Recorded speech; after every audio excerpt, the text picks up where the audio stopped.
जय हिंद दोस्तों।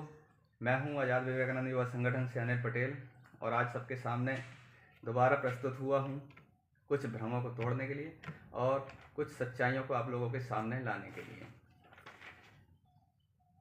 तो कुछ बच्चों के भ्रम मैं तोड़ना चाहता हूं। भ्रम ये है कि बहुत सारे बच्चे ऐसे हैं कि जो सुबह उठना नहीं चाहते, सोचते हैं कि ठंड में कौन जाए, डेली थक जाते हैं।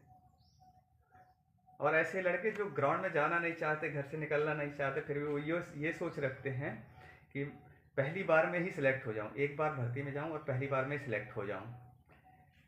ऐसा सोचते हैं कि मुझे कोई ऐसा मिल जाए कि मेरा काम एक बार में हो जाए, चाहे पैसे चाहे जो लग जाए। और ऐसे लोगों के बारे में आप सब समझिए कि क्या ऐसे संभव है? मेरे हिसाब से तो संभव नहीं है।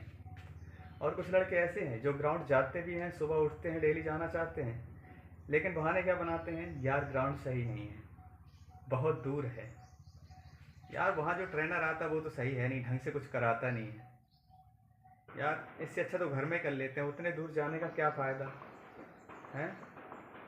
लेकिन आप सोचिए ज़रा, जो ऐसे बच्चे हैं वो जो सोचते हैं कि हम घर पे ही कर लेते हैं, ग्राउंड में नहीं जाते, तो आप समझिए कि वो क्या कर सकते हैं। मान लीजिए एक उदाहरण लेते हैं कि एक बच्चा जो है घर में ट्रेनिंग करता है, घर में डेली एक्सरसाइजेस करता है। तो जो घर में करता है वो क्या करता है मैं बताता हूँ। सुबह उठने का टाइम होगा, बोलेगा यार आज तो बहुत ठंड है, आज नहीं करना है। दूसरे दिन, आज बुखार सी आ रही है, आज रहने देता हूँ यार, कल देखूँगा। फिर अगले दिन होगा कि नींद ही नहीं खुलेगी, फिर जाने का मन होगा, यार कल तो शादी से आया हूँ, हैं? इसके बाद आज तो संडे है, आज तो रहने दो। अब सोचिए, ऐसे व्यक्ति जो होते हैं, ऐसे बच्चे क्या करते हैं, वो सप्ताह में 1 या 2 दिन ही फिजिकल एक्सरसाइज कर पाते हैं। तो और दूसरे दिन जब करेंगे भी तो वो भी पूरी मेहनत से नहीं करते, क्योंकि थकान ज़्यादा लगती है। समझिए आप इस बात को। अब ऐसे बच्चे क्या करते हैं, दूसरों में कमी निकालते हैं, ठंड हो रही है, ग्राउंड में नहीं जाना, ट्रेनर सही नहीं है। अगर इनको एक मैं डायलॉग बोलूँ तो क्या है, बुरा जो देखन मैं चला, बुरा न मिलिया कोई, जो घर खोजा आपनो, मुझसे बुरा ना कोई।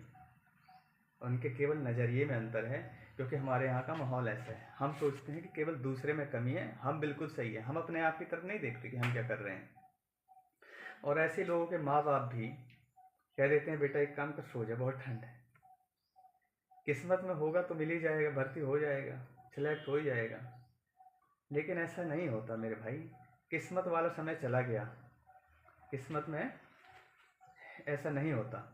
लेकिन एक बात और है, माँ बाप ऐसा क्यों कहते हैं कि सो जा मत जा? क्यों? क्योंकि वो आपसे बहुत प्यार करते हैं, है ना।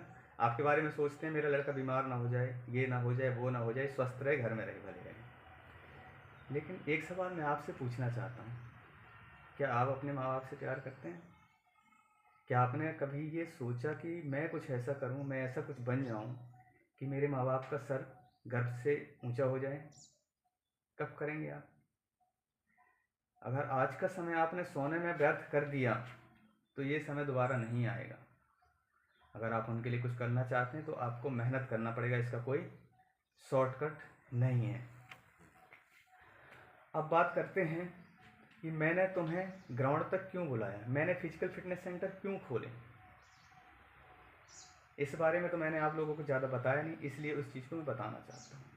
बस मेरी ये सोच थी कि आज आप लोग जो अपने स्तर पे कर रहे हैं, अकेले कर रहे हैं, आप उससे बेहतर कर सकें आगे।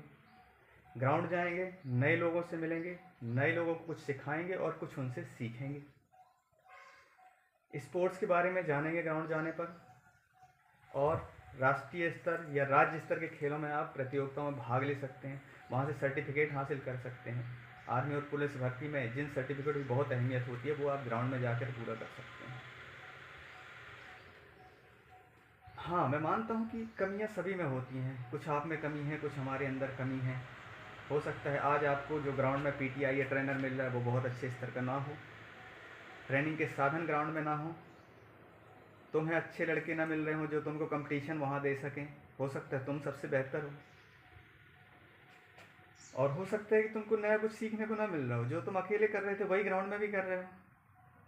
तो ये बताइए कि आपको बेहतर कहाँ कर सकते हो अगर आप जो घर में कर रहे हैं, आज कर रहे हैं, कल भी वही करेंगे। ग्राउंड में हो सकता है कल मैं आऊँ, कल कोई और आए तो नया कुछ सीखेंगे। ये सब घर में बैठ के संभव नहीं है कि आप कुछ नया और प्लस कर पाएंगे। जो भी करेंगे वो कम ही होता जाएगा।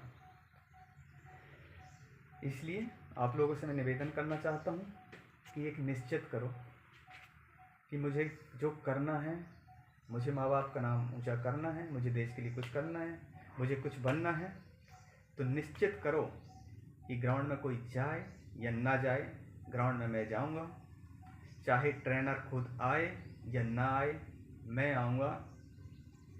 मैं अपने लिए मैं खुद जिम्मेदार हूँ। मैं अपने सपने मैं खुद ही पूरा करूँगा। फिर देखिए सारी कायनात आपके पीछे लगेगी, आपको हर सहूलियत मिलने लगेगी। मैं एक लाइव एग्जांपल लेना चाहता हूँ हमारे बाकल सेंटर का। तो एक कहानी थी कि जो हमारा बाकल का ग्राउंड है वो राजस्व विभाग की भूमि में आता है, लेकिन हमारे एसडीएम साहब ने उसको स्पोर्ट्स के लिए नाम परिवर्तन कराने का आश्वासन दिया है। और वहाँ एक सेंटर में किसी महानुभाव ने सभी लड़के जितने वहाँ आते हैं उनके लिए एक ट्रैक सूट और टी शर्ट बनवाने का वादा किया हुआ है। एक और ही सज्जन हैं जिन्होंने सभी बच्चों के लिए सेगा के शूज देने का वादा किया हुआ है और वो बन भी रहे हैं। और एक और इंटरेस्टिंग बात, जो हमारा बाकल सेंटर है वहाँ पर फिजिकल ट्रेनर अभी कौन है? आकाश सिंह राय, जो कि मुंबई में ट्रेनिंग देते थे बच्चों को। आज वो तुम्हारे लिए अवेलेबल है। क्यों? बच्चे ग्राउंड में आते हैं। अब ये सब चीज़ें आप सोचेंगे कि कोई जूते दे रहा है, चप्पल दे रहा है, ट्रैक सूट दे रहा है, ग्राउंड आपके नाम पे हो रहा है, ये क्यों सब हो रहा है? क्यों? ये सब केवल इसलिए कि लड़कों में जोश है और वो बना रहे। अगर ये ख़त्म हो गया तो कोई आपके पास नहीं आएगा। इसीलिए दोस्तों, मैं इस उम्मीद के साथ आपके सामने आया कि आप लोग ग्राउंड में जाना बरकरार रखिए। चाहे समस्याएं कुछ भी हों, प्रॉब्लम्स कुछ भी हों, आप जाते रहिए। आप अपना निश्चित करिए, हमको ये बनना है। आप ग्राउंड में जाइए, मिलिए ना मिलिए, अकेले करिए, लेकिन ग्राउंड में जाइए और जो भी एक्टिविटी हैं उनमें पार्टिसिपेट करें। इसी उम्मीद के साथ कि आप लोग कुछ अच्छा करेंगे अपने लिए, समाज के लिए, और ग्राउंड ज़रूर जाएंगे। इसी के साथ जय हिंद, जय भारत।